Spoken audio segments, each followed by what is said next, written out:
ಆಕಾಶವಾಣಿ ವಾರ್ತೆಗಳು ಓದುತ್ತಿರುವವರು ಹರ್ಷಿತಾ ಟಿಎಲ್. ಮುಖ್ಯಾಂಶಗಳು: ರಾಷ್ಟ್ರೀಯ ಕೈಮಗ್ಗ ದಿನ, 22 ಮಂದಿ ನೇಕಾರರಿಗೆ ರಾಷ್ಟ್ರೀಯ ಕೈಮಗ್ಗ ಪ್ರಶಸ್ತಿ ಪ್ರದಾನ ಮಾಡಿದ ರಾಷ್ಟ್ರಪತಿ ದ್ರೌಪದಿ ಮುರ್ಮು. ಸಂಸತ್ತಿನ ಉಭಯ ಸದನಗಳಲ್ಲಿ ಮುಂದುವರೆದ ವಿಪಕ್ಷಗಳ ಗದ್ದಲ, ಕಲಾಪ ಸೋಮವಾರಕ್ಕೆ ಮುಂದೂಡಿಕೆ. ಭಾರತ ಚೀನಾ ಗಡಿ ವ್ಯವಹಾರಗಳ ಸಮಾಲೋಚನೆ ಮತ್ತು ಸಮನ್ವಯ ಕಾರ್ಯವಿಧಾನದ 36ನೇ ಸಭೆ, ಗಡಿಯಾಚೆಗಿನ ಸಹಕಾರ ಕುರಿತು ಚರ್ಚೆ. ಕೊರಿಯಾ ಮಾಸ್ಟರ್ ಬ್ಯಾಡ್ಮಿಂಟನ್, ಭಾರತದ ಅಶ್ಮಿತಾ ಚಲಿಹಾ ಮತ್ತು ರಕ್ಷಿತಾ ರಾಮ್ರಾಜ್ ಸೆಮಿಫೈನಲ್ಸ್ ಪ್ರವೇಶ. ಭಾರತದ grand master R Praggnanandhaa grand chess tour Saint Louis rapid ಮತ್ತು ಬ್ಲಿಟ್ಜ್ ಪ್ರಶಸ್ತಿ. ವಾರ್ತೆಗಳ ವಿವರ. 12ನೇ ರಾಷ್ಟ್ರೀಯ ಕೈಮಗ್ಗ ದಿನಾಚರಣೆಯ ಅಂಗವಾಗಿ ಜವಳಿ ಸಚಿವಾಲಯವು ಇಂದು ರಾಷ್ಟ್ರಪತಿ ಭವನದ ಸಾಂಸ್ಕೃತಿಕ ಕೇಂದ್ರದಲ್ಲಿ ಆಯೋಜಿಸಿದ್ದ ವಿಶೇಷ ಕಾರ್ಯಕ್ರಮದಲ್ಲಿ ರಾಷ್ಟ್ರಪತಿ ದ್ರೌಪದಿ ಮುರ್ಮು ಮುಖ್ಯ ಅತಿಥಿಯಾಗಿ ಭಾಗವಹಿಸಿದ್ದರು. ಈ ವೇಳೆ ಕೇಂದ್ರ ಜವಳಿ ಸಚಿವ ಗಿರಿರಾಜ್ ಸಿಂಗ್ ಹಾಗೂ ರಾಜ್ಯ ಖಾತೆ ಸಚಿವ ಪವಿತ್ರಾ ಮಾರ್ಗ್ರೇಟಾ ಉಪಸ್ಥಿತರಿದ್ದರು. ಕಾರ್ಯಕ್ರಮದಲ್ಲಿ 2025ನೇ ಸಾಲಿನ ಸಂತ ಕಬೀರ್ ಕೈಮಗ್ಗ ಪ್ರಶಸ್ತಿ ಹಾಗೂ ರಾಷ್ಟ್ರೀಯ ಕೈಮಗ್ಗ ಪ್ರಶಸ್ತಿಗಳನ್ನು 22 ಮಂದಿ ನೇಕಾರರಿಗೆ ರಾಷ್ಟ್ರಪತಿ ದ್ರೌಪದಿ ಮುರ್ಮು ಪ್ರದಾನ ಮಾಡಿದರು. ಇದೇ ವೇಳೆ 4 ಸ್ಮರಣಾರ್ಥ ಅಂಚೆ ಚೀಟಿಗಳನ್ನು ಬಿಡುಗಡೆ ಮಾಡಲಾಯಿತು.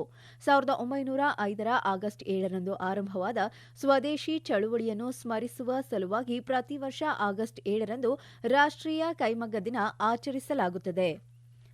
ನೀಟ್ ಪರೀಕ್ಷೆಗೆ ಸಂಬಂಧಿಸಿದಂತೆ ವಿದ್ಯಾರ್ಥಿಗಳ ಪ್ರತಿಭಟನೆ ಮೇಲಿನ ಪೊಲೀಸ್ ಕ್ರಮ ಸೇರಿದಂತೆ ವಿವಿಧ ವಿಷಯಗಳನ್ನು ಮುನ್ನೆಲೆಗೆ ತಂದು ವಿರೋಧ ಪಕ್ಷಗಳು ನಡೆಸಿದ ತೀವ್ರ ಗದ್ದಲದಿಂದಾಗಿ ಸಂಸತ್ತಿನ ಉಭಯ ಸದನಗಳ ಕಲಾಪಗಳನ್ನು ಸೋಮವಾರಕ್ಕೆ ಮುಂದೂಡಲಾಗಿದೆ.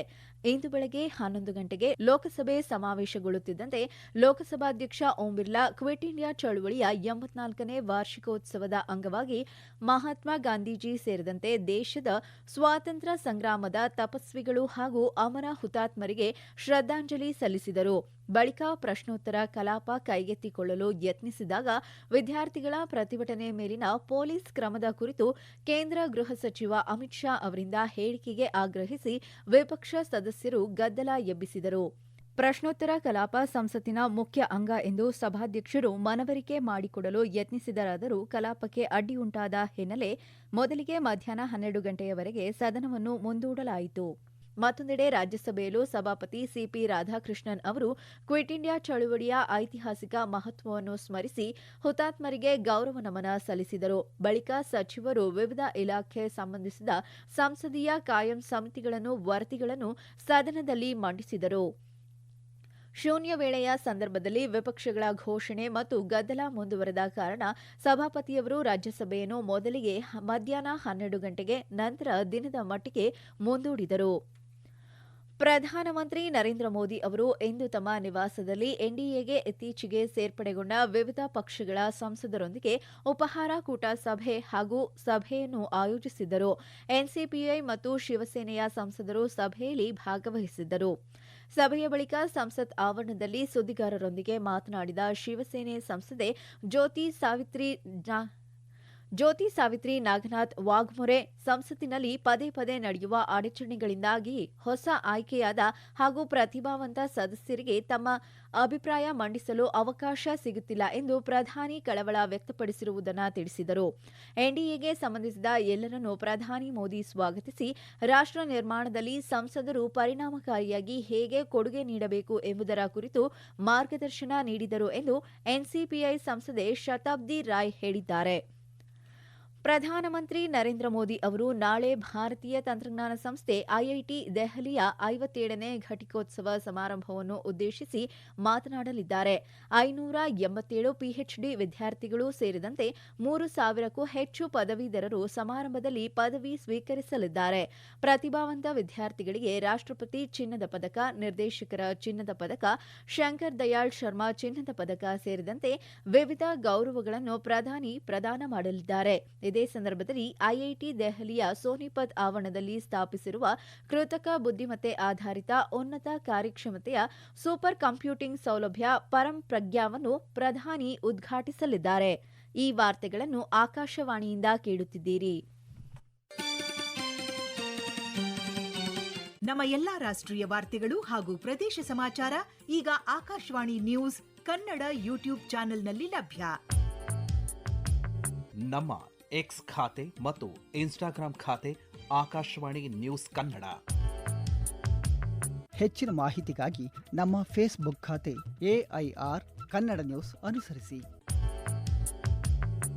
ಮಾಹಿತಿಯ ಹೂರಣ ವಾರದ ಕಾರ್ಯಕ್ರಮ ಪ್ರಚಲಿತ ವಿದ್ಯಮಾನ ಪ್ರತಿ ಬುಧವಾರ 9:15ಕ್ಕೆ. ಭಾರತ ಮತ್ತು ಚೀನಾ ನವದೆಹಲಿಯಲ್ಲಿ ನಿನ್ನೆ ನಡೆದ ಗಡಿ ವ್ಯವಹಾರಗಳ ಸಮಾಲೋಚನೆ ಮತ್ತು ಸಮನ್ವಯ ಕಾರ್ಯವಿಧಾನದ 36ನೇ ಸಭೆಯಲ್ಲಿ ವಾಸ್ತವಿಕ ನಿಯಂತ್ರಣ ರೇಖೆಯ ಪರಿಸ್ಥಿತಿಯನ್ನು ಪರಿಶೀಲಿಸಿ ಮುಕ್ತ ಚರ್ಚೆ ನಡೆಸಿವೆ.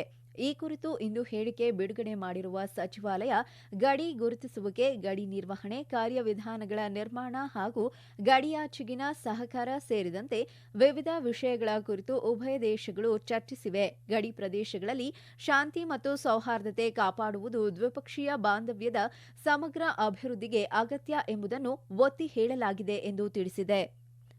ಮಾದಕ ದ್ರವ್ಯ ಕಳ್ಳಸಾಗಣೆ ತಡೆ ಹಾಗೂ ರಾಸಾಯನಿಕಗಳ ಅಕ್ರಮ ದುರ್ಬಳಕೆ ತಡೆಯುವ ದ್ವಿಪಕ್ಷೀಯ ಸಹಕಾರವನ್ನು ಬಲಪಡಿಸುವ ಉದ್ದೇಶದಿಂದ ಮಾದಕ ವಸ್ತು ನಿಯಂತ್ರಣ ಸಂಸ್ಥೆ ಎನ್ಸಿಬಿ ನವದೆಹಲಿಯಲ್ಲಿ ಭಾರತ ಅಮೆರಿಕ ಮಾದಕ ವಸ್ತು ವಿರೋಧಿ ಕಾರ್ಯಕಾರಿ ಗುಂಪಿನ ಸಭೆಯ ಕಾರ್ಯಾಚರಣೆ ಸಭೆಯನ್ನು ಆಯೋಜಿಸಲಾಗಿತ್ತು.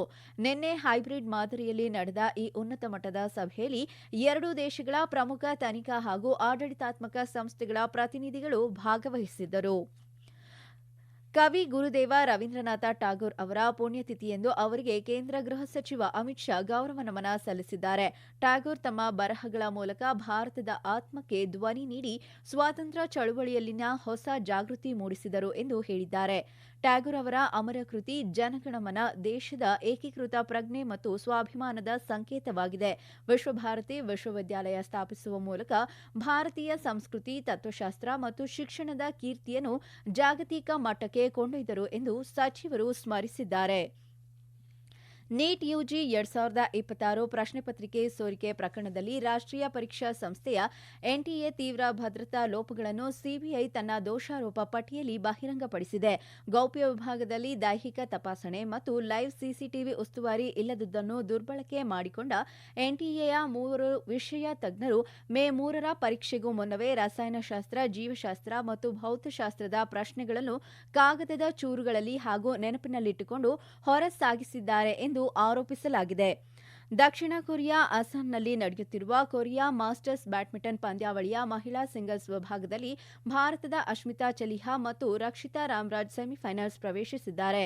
ಕ್ವಾರ್ಟರ್ ಫೈನಲ್ಸ್ ಪಂದ್ಯದಲ್ಲಿ ಅಶ್ಮಿತಾ ಜಪಾನ್ನ ಹಿನಾ ಅಕೇಚಿ ವಿರುದ್ಧ 20-22, 21-15, 21-19 ಸೆಟ್ಗಳ ಅಂತರದಲ್ಲಿ ಭರ್ಜರಿ ಜಯ ಸಾಧಿಸಿದರೆ, ರಕ್ಷಿತಾ ರಾಮ್ರಾಜ್ ಭಾರತದವರೇ ಆದ ತಾನ್ವಿ ಶರ್ಮಾ ಅವರನ್ನು 18-21, 21-19, 21-18 ಅಂತರದಲ್ಲಿ ಮಣಿಸಿ ಅಂತಿಮ 4ರ ಘಟ್ಟ ಪ್ರವೇಶಿಸಿದ್ದಾರೆ. ಭಾರತದ ಗ್ರ್ಯಾಂಡ್ ಮಾಸ್ಟರ್ ಪ್ರಜ್ಞಾನಂದ ಅಮೆರಿಕದಲ್ಲಿ ನಡೆದ grand chess tour Saint Louis rapid ಮತ್ತು ಬ್ಲಿಟ್ಜ್ ಪ್ರಶಸ್ತಿ ಗೆದ್ದಿದ್ದಾರೆ. ಉಜ್ಬೇಕಿಸ್ತಾನದ ಗ್ರ್ಯಾಂಡ್ ಮಾಸ್ಟರ್ ಜವೋಖಿರ್ ಸಿಂಧೋವೋರ್ ವಿರುದ್ಧದ ಅಂತಿಮ ಹಂತದ ಪಂದ್ಯದಲ್ಲಿ ಡ್ರಾ ಸಾಧಿಸುವ ಮೂಲಕ ಪ್ರಜ್ಞಾನಂದ 35ರಲ್ಲಿ 23 ಅಂಕಗಳೊಂದಿಗೆ ಚಾಂಪಿಯನ್ಶಿಪ್ ಅನ್ನು ಗೆದ್ದರು. 5 ದಿನಗಳ ಟೂರ್ನಿಯಲ್ಲಿ ಆರಂಭದಿಂದಲೂ ಮುನ್ನಡೆ ಕಾಯ್ದುಕೊಂಡಿದ್ದ ಪ್ರಜ್ಞಾನಂದ ಅವರಿಗೆ ಸಿಂಧರೋವ್ ತೀವ್ರ ಪೈಪೋಟಿ ನೀಡಿದರು. 1.5 ಅಂಕಗಳ ಅಂತರದಿಂದ ರನ್ನರ್ ಅಪ್ ಸ್ಥಾನಕ್ಕೆ ತೃಪ್ತಿ ಪಡಬೇಕಾಯಿತು. ಜೂನ್ನಲ್ಲಿ ಒಸ್ಲೋದಲ್ಲಿ ನಡೆದ ನಾರ್ವೆ ಚೆಸ್ 2026 ಪ್ರಶಸ್ತಿಯನ್ನು ಪ್ರಜ್ಞಾನಂದ ಗೆದ್ದಿದ್ದರು. ಕೊನೆಯಲ್ಲಿ ಮತ್ತೊಮ್ಮೆ ಮುಖ್ಯಾಂಶಗಳು.